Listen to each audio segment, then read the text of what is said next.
Hello दोस्तों, welcome to GP online classes. GP online classes में आप सभी स्टूडेंट्स का स्वागत है। दोस्तों, आज हम जो आपका पीएएसए 2025 में पूछे गए, जो हाल ही में एग्जाम हुआ है, उसमें पूछे गए टॉप 200 क्वेश्चन को हम डिस्कस करेंगे, जो कि आपके सर्कल वाइज होंगे। तो आज हम आपके सामने 5 सर्कल के क्वेश्चन लेकर आए हैं, जो हूबहू एग्जाम में पूछे गए हैं। तो यहां से आपको दो चीजें होंगी कि सर आपने अभी तक जो क्वेश्चन आपने पढ़ाए हैं, क्या सर सेम वही क्वेश्चन पूछे जा रहे हैं? क्या सर हमारे आने वाले आगामी एग्जाम में भी सेम वही क्वेश्चन या उसी टाइप से क्वेश्चन पूछे जाएंगे जो एग्जाम में पूछे गए हैं?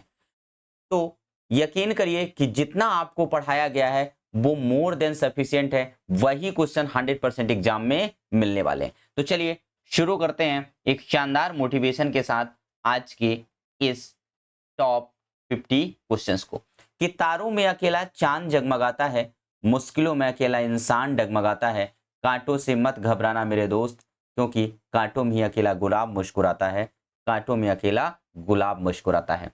चलिए, पहला क्वेश्चन आपके स्क्रीन पर क्या कह रहा है कि प्रायद्वीपी भारत का सबसे दक्षिणी बिंदु अर्थात कन्याकुमारी है। कह रहा है कि सर भारत का जो सबसे दक्षिणतम बिंदु है कन्याकुमारी। सर ये कहां स्थित है? तमिलनाडु में। कहां स्थित है? तमिलनाडु में। तो सर ये कहां स्थित है? कर्क रेखा के उत्तर में, भूमध्य रेखा के दक्षिण में, मकर रेखा के दक्षिण में और भूमध्य रेखा के उत्तर में। तो इसका करेक्ट आंसर क्या हो जाएगा? सर जो हमारा प्रायद्वीपी भारत का दक्षिणी बिंदु यानी कन्याकुमारी, जो कि तमिलनाडु राज्य में स्थित है, यह भूमध्य रेखा के उत्तर में है। सर अगर हम बात करें कन्याकुमारी में ही क्या स्थित है, सर कन्याकुमारी में ही क्या स्थित है, तो अगर हम बात करेंगे sir Vivekananda rock memorial. Very very important question है। विवेकानंद रॉक मेमोरियल कहां स्थित है? विवेकानंद रॉक मेमोरियल सर ये कहां स्थित है? कन्याकुमारी में। कहां स्थित है? कन्याकुमारी में। ये आपको याद रखना है। कर्क रेखा भारत के 8 राज्यों से होकर गुजरती है। सेकंड क्वेश्चन जो आपके पूछा गया, सर वेस्ट बंगाल 2025 में क्वेश्चन पूछा गया, तो इसका करेक्ट आंसर हो जाएगा ऑप्शन नंबर डी।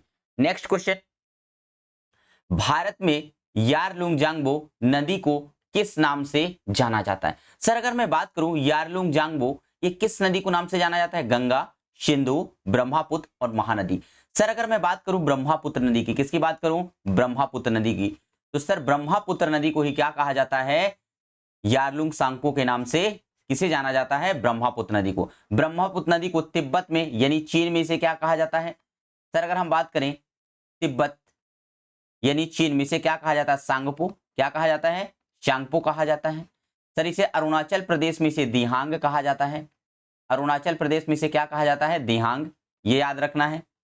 सर अगर इसे हम बात करेंगे कि इसे बांग्लादेश में क्या कहा जाता है, तो सर बांग्लादेश में इसे जमुना कहा जाता है। क्या कहा जाता है? जमुना कहा जाता है। और सर असम में इसे ब्रह्मपुत्र के नाम से, इसे लाल नदी के नाम से भी जाना जाता है। गंगा, भारत की सबसे लंबी नदी कौन सी है? गंगा, जिसकी लंबाई 25-25 किलोमीटर है, आपको याद रखना है।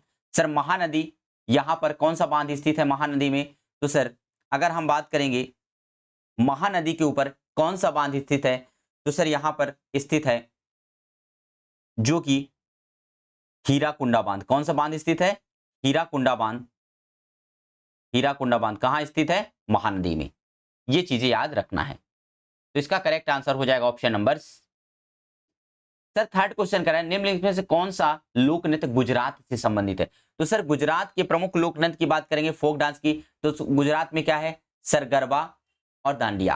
तो करेक्ट आंसर हो जाएगा option number B, garba. Sir nautanki कहाँ का है? नौटंकी, रासलीला, ये सब कहां से संबंधित है? यूपी से। कथकली कहाँ का है? केरल का। सर पंजाब के गिद्ध भी भांग पीते हैं, तो भांगड़ा कहाँ का है? गिद्धा और भांगड़ा ये सर है कहाँ के?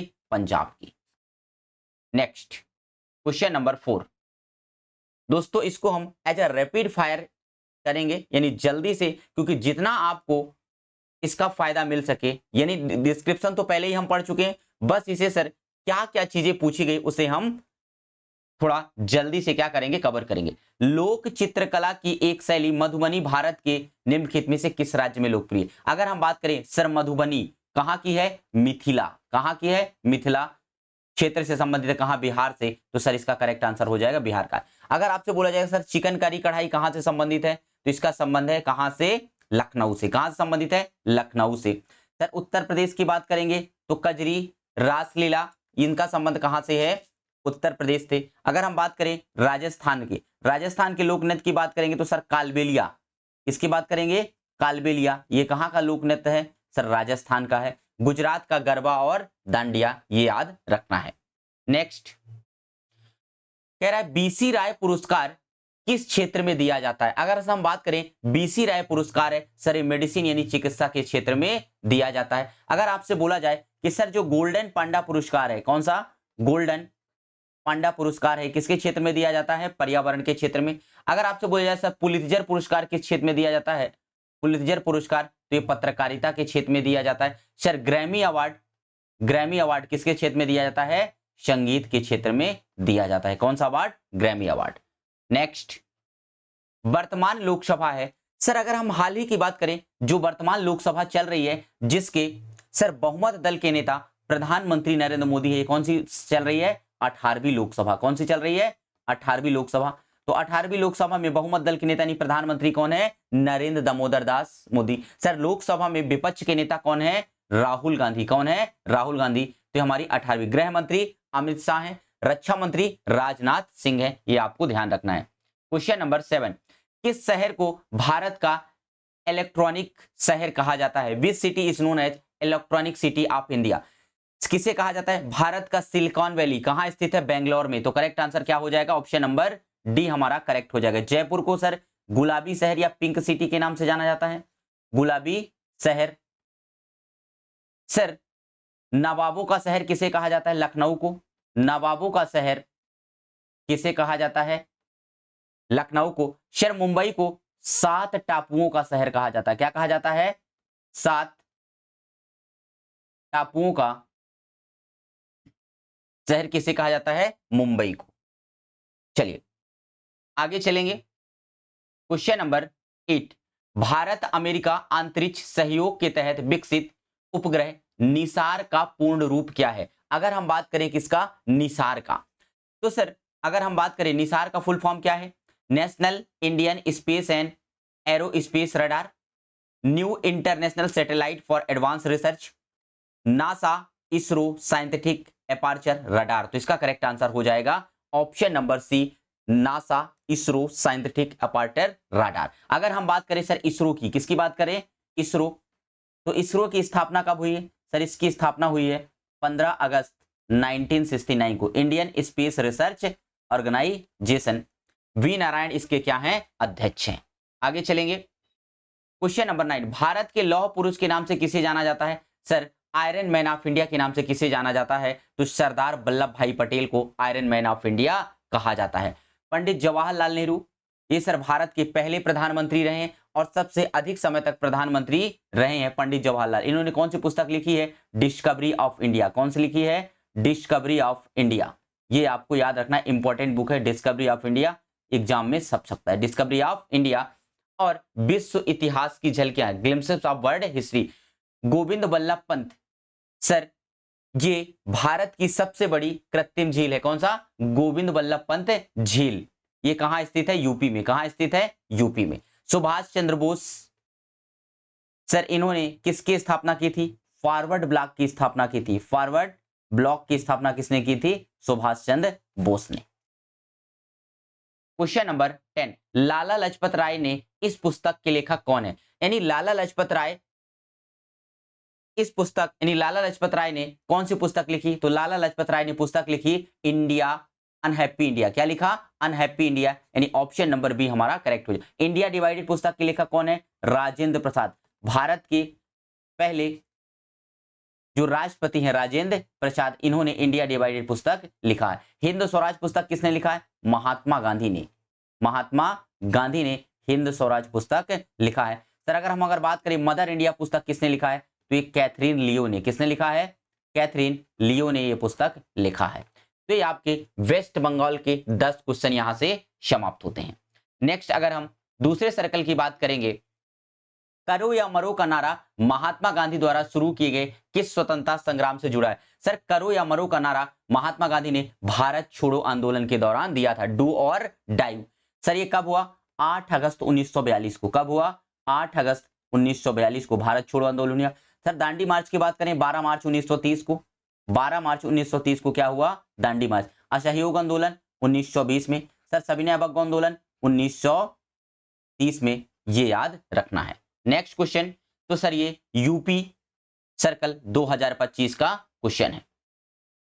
किस स्वतंत्रता सेनानी को भारत की कोकिला के रूप में जाना जाता है? अगर कहा जाए which freedom fighter was addressed as Indian nightingale? Sir Bharat का नाइटिंगेल किसे कहा जाता है? सरोजिनी नायडू को। किसको कहा जाता है? सरोजिनी नायडू। इन्होंने सर ये भारत की पहली महिला राज्यपाल रही हैं और 1925 में कानपुर अधिवेशन में इन्होंने आईएनसी इंडियन नेशनल कांग्रेस की अध्यक्षता की थी। सर अगर हम बात करें राजकुमारी अमृता कौन स्वतंत्र भारत की पहली क्या रही है? स्वास्थ्य मंत्री रही है। क्या रही है? स्वतंत्र भारत की पहली स्वास्थ्य मंत्री कौन रही है? राजकुमारी Amrita Kaur. Sir Annie Besant की बात करेंगे तो इन्होंने सर ये आईएनसी यानी इंडियन नेशनल कांग्रेस की पहली महिला अध्यक्ष रही है। क्या रही है? पहली महिला अध्यक्ष रही है एनी बेसेंट।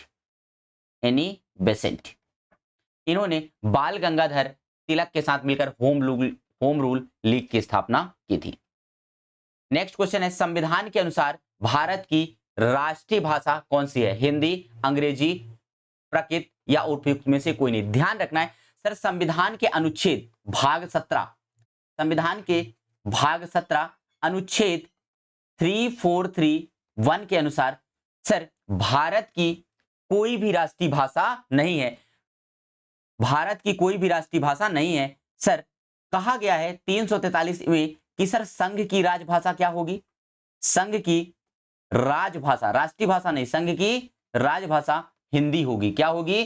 संघ की राजभाषा हिंदी।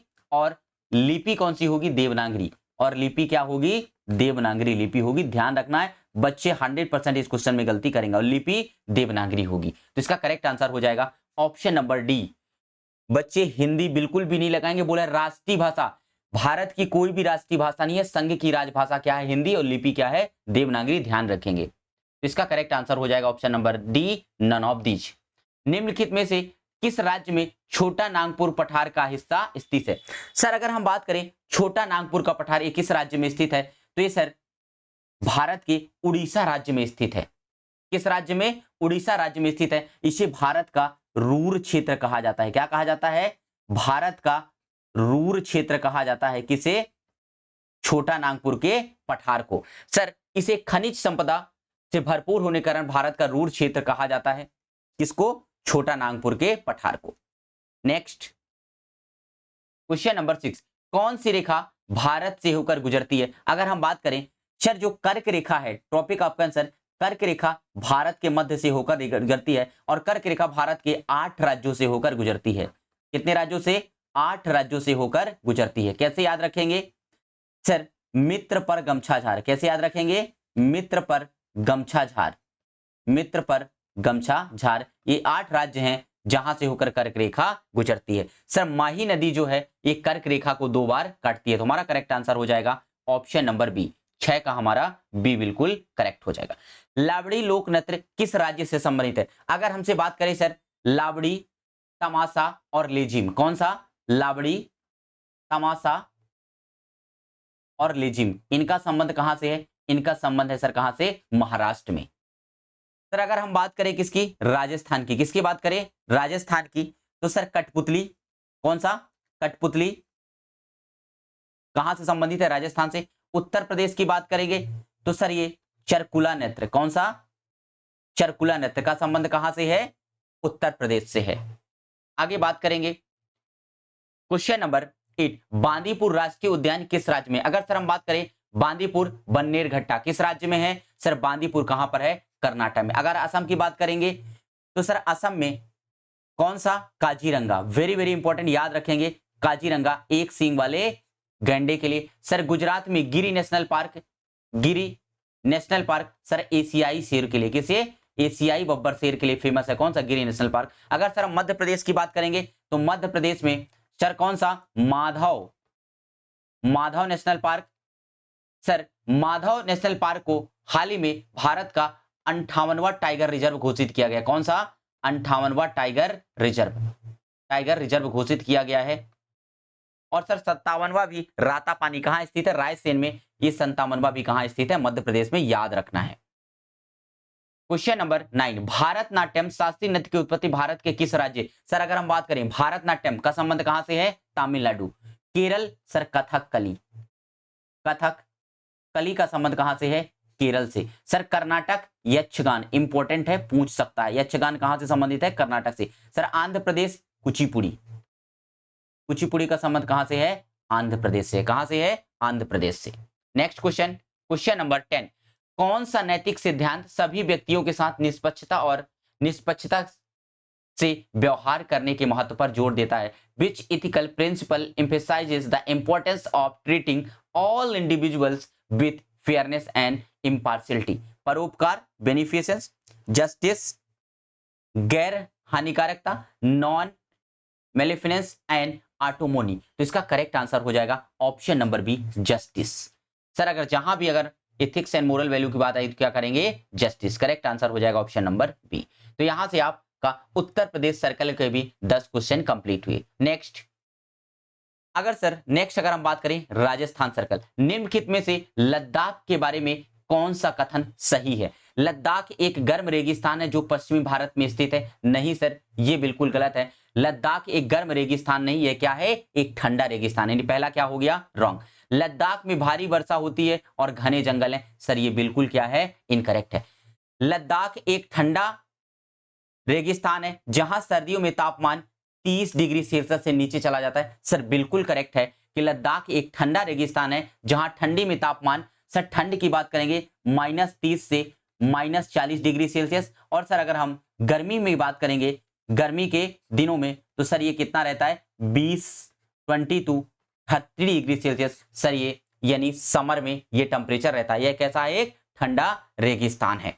सर अगर हम बात करें लद्दाख में, किसकी बात करें? लद्दाख में, तो लद्दाख में कौन सा पार्क है? हेमिस नेशनल पार्क है। कौन सा है?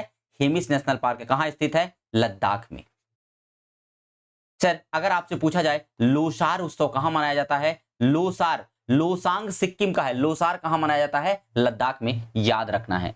नेक्स्ट, भारत का एकमात्र सक्रिय ज्वालामुखी किस द्वीप पर स्थित है? सर भारत का एकमात्र सक्रिय ज्वालामुखी कौन सा है? बैरन द्वीप, जो कहां स्थित है? अंडमान निकोबार में। तो करेक्ट आंसर हो जाएगा ऑप्शन नंबर सी, बैरन द्वीप। सर कहां स्थित है? अंडमान निकोबार में स्थित है। और अंडमान और निकोबार को कौन सा चैनल अलग करता है? 10 डिग्री चैनल। कौन सा? 10 डिग्री चैनल अंडमान को निकोबार से अलग करता है। नेक्स्ट क्वेश्चन, शिक्षा का अधिकार संविधान के किस अनुच्छेद के अंतर्गत मौलिक अधिकार से? सर अगर बात करेंगे right to education, RTE, sir कब आया? Right to education act sir 2009 में आया। कब आया? 2009 में आया।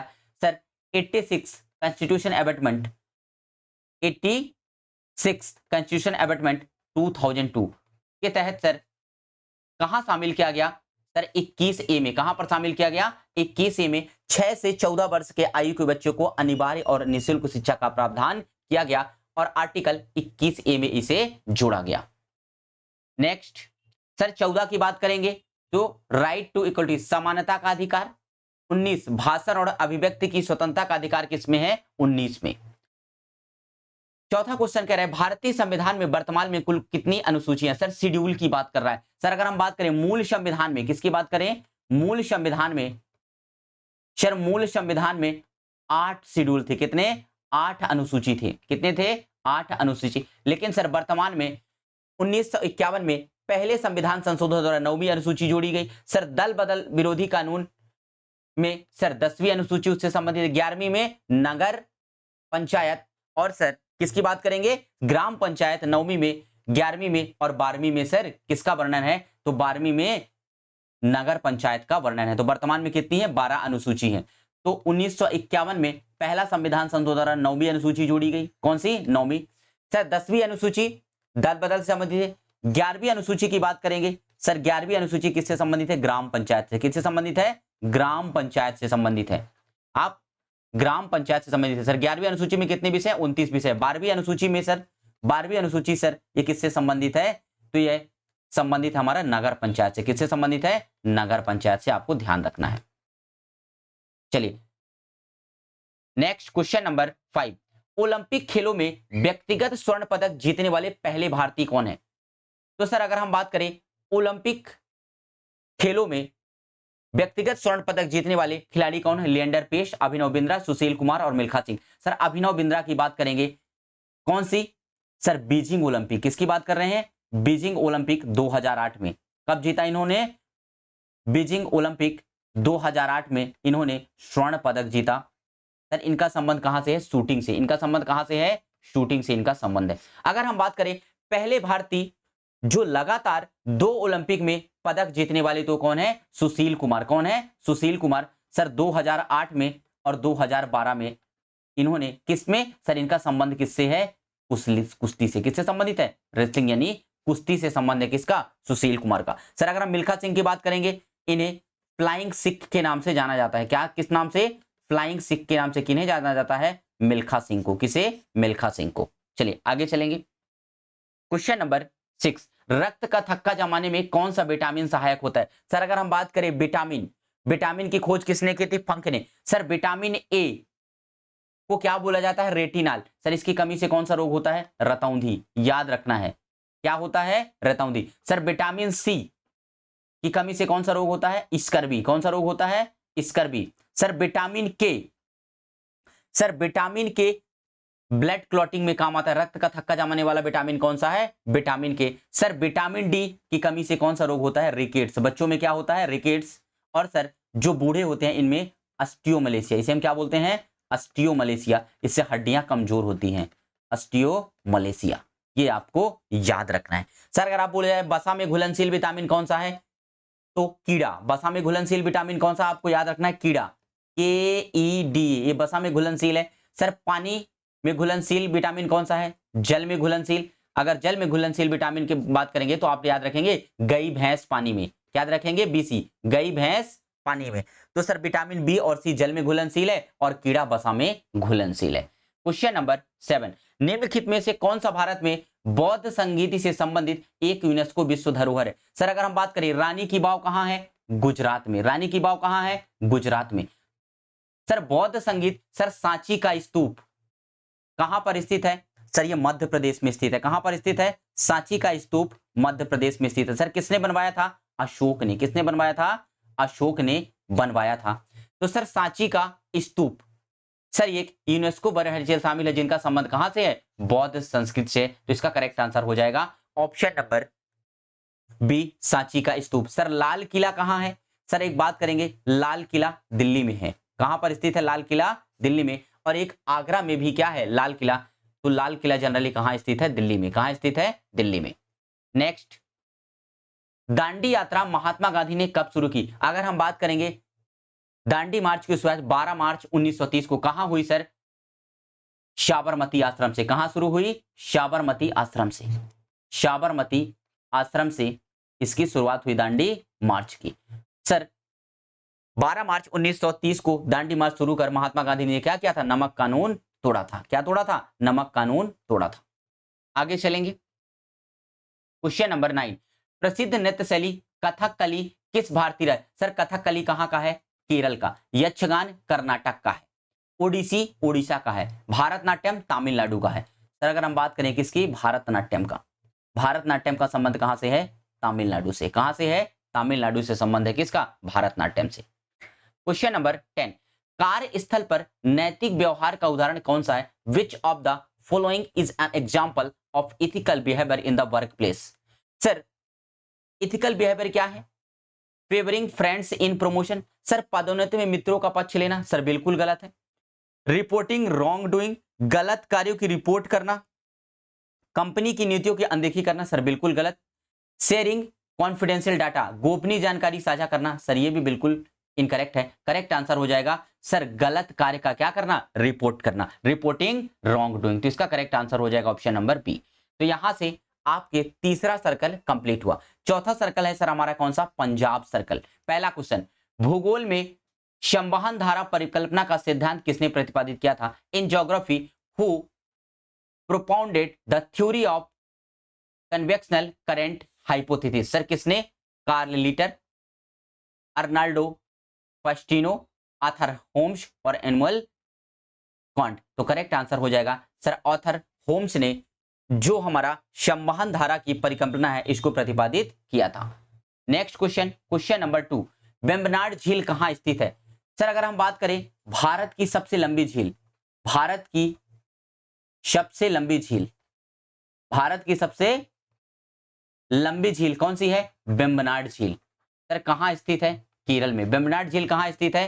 केरल में। तो करेक्ट आंसर हो जाएगा ऑप्शन नंबर डी।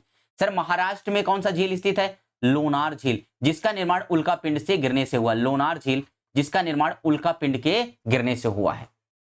राइट, चलिए आगे चलेंगे। सर संविधान का भाग 18 किससे संबंधित है? अगर मैं बात करूं सर संविधान का भाग 18, तो संविधान के भाग 18 का संबंध किससे है? इमरजेंसी प्रोविजन, आपातकाल से संबंधित है। कौन सा? भाग 18। सर अगर हम बात करेंगे भाग 20, सर संविधान का भाग 20 का संबंध किससे है? एबटमेंट से, संविधान संशोधन से। और किस आर्टिकल के तहत संविधान संशोधन किया जाता है? 368, 368 के तहत संविधान संशोधन किया जाता है। राइट, ये आपको। सर भाग 17, संविधान का भाग 17 का संबंध किससे है? सर भाषा से। किससे संबंधित है? संविधान की भाषा से संबंधित है भाग 17। राइट, सर मौलिक कर्तव्य कहां स्थित है? भाग 4A में। भाग 4A में पार्ट 4A में क्या है? Fundamental duties. क्या है? Fundamental duties. सर भाग 3 में क्या है? भाग 3 का संबंध किससे है सर? भाग 3 का संबंध किससे है? फंडामेंटल राइट से। किससे संबंधित है? फंडामेंटल राइट से संबंधित है। भाग 2 नागरिकता। सर भाग 4 का संबंध किससे है? भाग 4 का संबंध है DPSP, directive principle of state policy. Sir कहां से लिया गया है? आयरलैंड से। कहां से लिया गया है? आयरलैंड से लिया गया है। चलिए आगे चलेंगे। क्वेश्चन नंबर 4 जो पूछा गया, संपत्ति के अधिकार को मौलिक अधिकारों की सूची से किसके द्वारा हटाया गया? सर संपत्ति के अधिकार को 44वें संविधान संशोधन 1978 के तहत सर इसे अब कानूनी अधिकार बना दिया गया। तो 44 कॉन्स्टिट्यूशन अमेंडमेंट 1978 के द्वारा इसको हटा दिया गया और इसे कहां रखा गया? संविधान के अनुच्छेद 300A में। सर यह भी क्या है? यह एक कानूनी अधिकार है। क्या है? कानूनी अधिकार है। क्वेश्चन नंबर 5, पूर्वी तिमोर जो संयुक्त राष्ट्र का 191वां सदस्य बना है किस महाद्वीप में स्थित है? सर बात कर रहा है यूएनओ की, united nation of organisation. Sir स्थापना 24 अक्टूबर 1945 को। राइट, इसकी स्थापना 24 अक्टूबर को क्या मनाया जाता है? संयुक्त राष्ट्र दिवस मनाया जाता है। सर वर्तमान में इसमें कितने सदस्य हैं? याद रखना है आपको। सर वर्तमान में 100, इसमें 193 क्या है? मेंबर हैं। 100 देश शामिल है, 193। सर 193वां देश कौन सा है? दक्षिणी सूडान। कौन सा है? दक्षिणी सूडान। दक्षिणी सूडान। सर इसकी राजधानी कभी कभी हमसे पूछ लेता है कि सर दक्षिणी सूडान की राजधानी क्या है? तो इसकी राजधानी है जुबा। क्या है? दक्षिणी सूडान की राजधानी जुबा है। कह रहा है सर पूर्वी तिमोर, सर ये किस महाद्वीप में स्थित है? तो यह एशिया महाद्वीप में स्थित है। कहां पर? एशिया महाद्वीप में स्थित है। तो सबसे बड़ा महाद्वीप कौन सा है? एशिया महाद्वीप। एशिया की सबसे लंबी नदी कौन सी है? यांगटीसी नदी। कौन सी है? यांगटीसी नदी। ये एशिया की सबसे लंबी नदी है। आगे चलेंगे। क्वेश्चन नंबर 5 के बाद 6, भारत की पहली महासागर तरंग ऊर्जा परियोजना का शुभारंभ कब किया गया? India number 1 ocean wave energy project was launch in. Sir ये कब लॉन्च किया गया? 1991 में। कब लॉन्च किया गया? 1991 में। सर कहां पर? केरल में। कहां पर?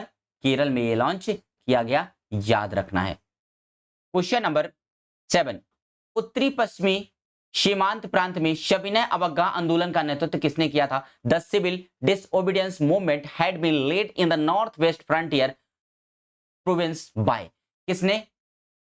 Sir Sheikh Mohammad Tyabji, doctor MA Ansari, Badruddin Tyabji. Sir Congress के पहले मुस्लिम अध्यक्ष, कांग्रेस के पहले मुस्लिम अध्यक्ष, पहले मुस्लिम अध्यक्ष कौन थे? बदरुद्दीन तैयब जी। कौन थे? बदरुद्दीन तैयब जी। सर अगर उत्तरी पश्चिमी सीमांत में सविनय अवज्ञा आंदोलन की बात करें तो इसका नेतृत्व किसने किया था? खान अब्दुल गफ्फार खान ने। किसने किया था? खान अब्दुल गफ्फार खान ने। इन्हें सर फ्रंटियर गांधी के नाम से या सीमांत गांधी के नाम से जाना जाता है। किस नाम से? इन्हें हम सीमांत गांधी के नाम से जानते हैं, फ्रंटियर गांधी के नाम से जाने, पहले विदेशी जिन्हें भारत रत्न दिया गया, भारत रत्न से सम्मानित पहले विदेशी कौन थे? खान अब्दुल गफ्फार खान। पहले विदेशी खान अब्दुल गफ्फार खान थे, जिन्हें हम फ्रंटियर गांधी के नाम से जानते। इनका संबंध किससे है? लाल कुर्ती दल से। किससे संबंधित है? लाल कुर्ती दल से ये संबंधित है। वह नेता जिन्होंने राजनीति छोड़ दी, पांडिचेरी चले गए और वहां पर आश्रम स्थापित किया, वह कौन है? सर अगर हम बात करें अरविंद घोष, किसकी बात करें? अरविंद घोष। इन्होंने कौन सी पुस्तक लिखी? इन्होंने पुस्तक लिखी थी लाइफ डिवाइन। कौन सी पुस्तक लिखी थी? Life divine. Very very important है, अरविंद घोष ने। सर इन्होंने श्री अरविंदो आश्रम की स्थापना की थी। अगर आपसे पूछा जाए कि सर अरविंदो आश्रम की स्थापना किसने की थी? अरविंद घोष ने। ये आपको याद रखना है। लोकमान्य तिलक, वैलेंटाइन रोल ने बाल गंगाधर तिलक को भारतीय अशांति का जनक कहा है। सर इन्होंने मराठा और केसरी पत्रिका का संपादन किसने किया? बाल गंगाधर तिलक ने। Dadabhai Naoroji, grand old man of India, sir ये 3 बार कांग्रेस के अध्यक्ष रह चुके हैं। 3 बार कांग्रेस के अध्यक्ष रहे। कौन अध्यक्ष रहे? दादा भाई नौरोजी। सर मैडम भीगाजी कामा, इनका सर इन्होंने कहां पर झंडा फहराया था? मैडम भीगाजी कामा ने, इन्होंने पहली बार विदेश में झंडा फहराया। कहां पर? जर्मनी में भारतीय तिरंगा को फहराया था।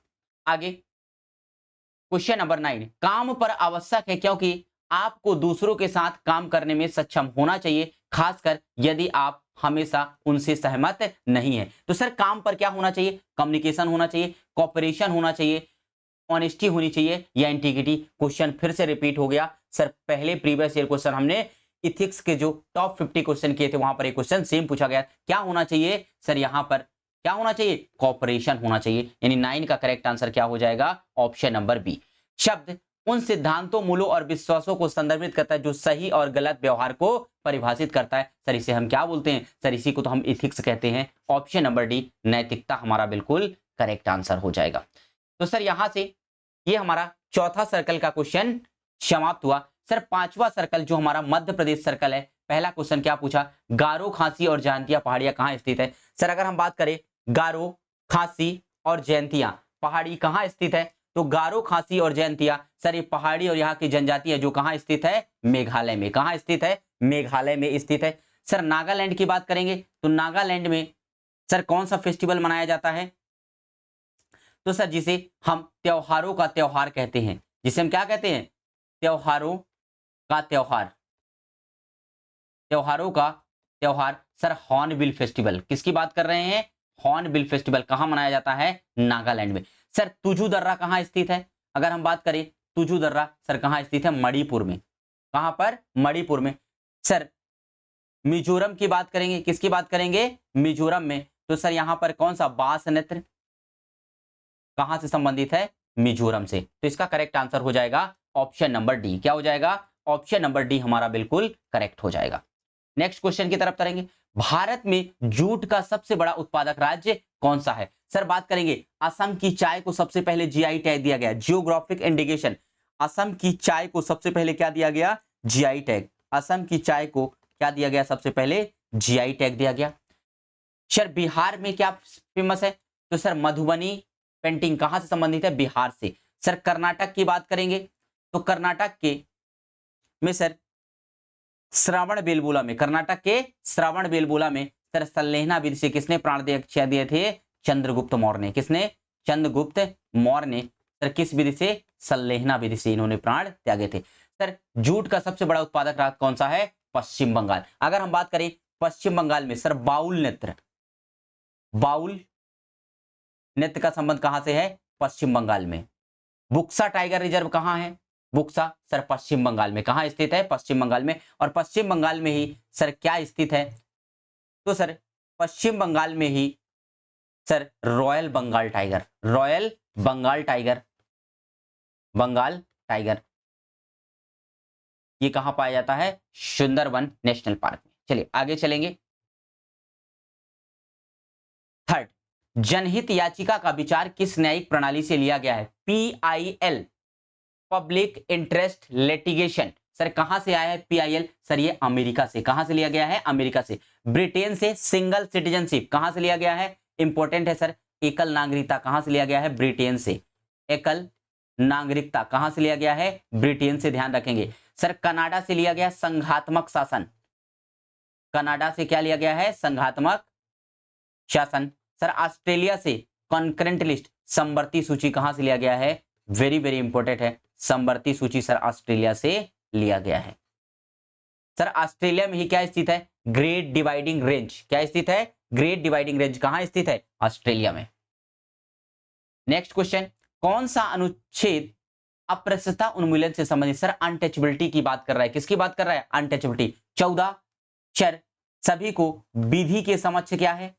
विधि के समक्ष क्या है? समानता है। विधि के समक्ष क्या है? समानता है। किसके समक्ष? विधि के समक्ष समानता है। सर सभी को लोक नियोजन में, किसमें? लोक नियोजन में समानता है। किससे? आर्टिकल नंबर क्या कह रहा है? 16। सर 15, किसी भी को धर्म, उसकी जाति, लिंग और भाषा के आधार पर किसी से भेदभाव नहीं किया जाएगा। आर्टिकल नंबर 15 कहता है। सर अनटचेबिलिटी 17, इसका संबंध किससे है? 17 से, याद रखना है, इंपॉर्टेंट है। भारत के 92 मुख्य न्यायाधीश कौन बने हैं? तो सर अगर हम बात करें भारत के हाल ही में 92 मुख्य न्यायाधीश कौन बने हैं? Justice B R. गवई। कौन बने हैं? Justice B R. गवई हाल ही में भारत के 92 मुख्य न्यायाधीश बने हैं। निम्नलिखित में से कौन सी जायद की फसलें हैं? सर जायद की फसलें कौन सी होती है? सर जो गर्मी के मौसम में यानी मार्च अप्रैल में बोई जाती है उसे हम क्या बोलते हैं? सर कह रहा है पंपकिन यानी कद्दू, खीरा, तरबूज। सर ये तीनों के तीनों क्या हैं? तीनों की तीनों जायद की फसलें हैं। कौन है? जायद की फसलें हैं। लेकिन सर अगर हम बात करें किसकी? गेहूं की, तो गेहूं सर ये रबी की फसल है। किसकी फसल है? गेहूं रबी की फसल है। तो यही इनमें से क्या है? डिफरेंट है। और सर अगर हम धान की बात करेंगे, चावल, चावल खरीफ की फसल है। नेक्स्ट, ब्लैक पगोड़ा के नाम से कौन सा मंदिर प्रसिद्ध है? सर अगर हम बात करें कोणार्क का सूर्य मंदिर, कोणार्क का सूर्य मंदिर जिसे ब्लैक पगोड़ा के नाम से जाना जाता है, सर इसका निर्माण किसने करवाया था? क्वेश्चन ये भी एग्जाम में पूछा जाएगा। सर कहां पर स्थित है कोणार्क का सूर्य मंदिर? उड़ीसा में। कहां स्थित है? उड़ीसा में स्थित है कोणार्क का सूर्य मंदिर। कहां पर स्थित है? कोणार्क का सूर्य मंदिर कहां स्थित है? उड़ीसा में। सर इसका निर्माण किसने करवाया था? नरसिंहदेव प्रथम ने। किसने करवाया था? नरसिंहदेव प्रथम ने इसका निर्माण करवाया था। चलिए अगर हम बात नेक्स्ट चलेंगे तो कोणार्क का सूर्य मंदिर कहां पर है? उड़ीसा में। किसने बनवाया था? नरसिंहदेव प्रथम ने इसका निर्माण करवाया था, जिसे ब्लैक पगोड़ा के नाम से जाना जाता है। नेक्स्ट, भारतीय स्वतंत्रता 1947 के समय भारतीय राष्ट्रीय कांग्रेस के अध्यक्ष कौन थे? सर अगर हम बात करें भारत की स्वतंत्रता के समय कांग्रेस के अध्यक्ष कौन थे? तो जेबी कृपलानी। कौन थे? जेबी कृपलानी इनके अध्यक्ष थे। सर सरदार वल्लभ भाई पटेल भारत के पहले उप प्रधानमंत्री, भारत के पहले उप प्रधानमंत्री कौन थे? सरदार वल्लभ भाई पटेल। सर इन्हें लौह पुरुष यानी आयरन मैन ऑफ इंडिया कहा जाता है और इन्हें भारत का बिस्मार्क कहा जाता है। भारत का बिस्मार्क किसे कहा जाता है? सरदार वल्लभ भाई पटेल को भारत का बिस्मार्क कहा जाता है।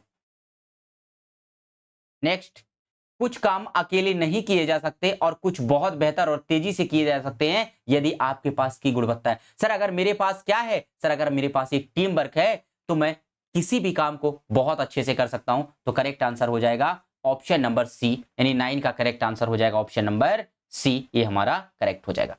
आप मासिक बिक्री लक्ष्य पूरा करने के दबाव में हैं, इससे निपटने का नैतिक तरीका क्या है? You are under pressure to meet a monthly sales target, monthly sales target, what is the ethical way to handle it? ग्राहकों की वास्तविक जरूरत और ईमानदारी से उन्हें समझाने पर ध्यान केंद्रित करना, focus on genuine customer needs and honest perception. दूसरा कह रहा है नकली बिक्री दिखाने के दस्तावेज में हेराफेरी करें। सर बिल्कुल गलत है। लक्ष्य हासिल करने के लिए ग्राहकों को गुमराह करें। सर बिल्कुल गलत है। जूनियर्स पर कमी पूरी करने का दबाव डालें। सर बिल्कुल गलत है। तो करेक्ट आंसर हो जाएगा ग्राहकों को वास्तविक जरूरतों और ईमानदारी से उन्हें समझाने पर ध्यान केंद्रित करें। करेक्ट आंसर क्या हो जाएगा? Option number A. सर जो भी हमारे इथिक्स को उन्हें हमें क्या करना है? सर कॉमन सेंस से उनका आंसर देना है। और अगर आपने टॉप 50 इथिक्स और मोरल वैल्यूज के का वीडियो नहीं देखा तो आप जरूर देखें। तो दोस्तों यहां से हमारे आज के टॉप 50 यानी 5 सर्कल में जो क्वेश्चन हूबहू एग्जाम में पूछे गए उसको हमने डिस्कस किया होगा। आई होप कि आपको ये वीडियो अच्छा लगा होगा और आपके आने वाले एग्जाम में बिल्कुल ये रामबाण साबित होगा। थैंक यू दोस्तों।